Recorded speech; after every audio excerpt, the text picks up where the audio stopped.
दक्षिण सोलापूर तालुक्याचे दुय्यम निबंधक कार्यालयात बुधवारी पहाटेच्या सुमारास शॉर्ट सर्किटमुळे आग लागली।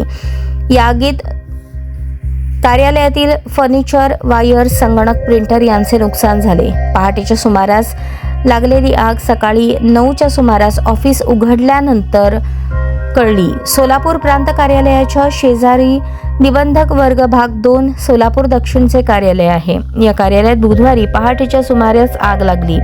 रेकॉर्ड रूमला आग लागल्यामुळे धुराचे लोळ परिसरामध्ये पसरले होते। पहाटे या परिसरात कोणीच नसल्याने आग लागलेली कुणाच्या लक्षात आली नाही। सकाळी कार्यालय उघडण्यासाठी आलेल्या कर्मचाऱ्यास आग लागल्याचे लक्षात येताच त्यांनी तात्काळ संबंधित नेत्याला घटनेची माहिती दिली।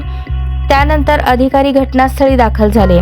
आगीत नुकसान झालेल्या रेकॉर्ड रूमची पाहणी करण्यात आली। यामध्ये वायरिंग, संगणक, प्रिंटर, फर्निचर, रजिस्टर जळाले।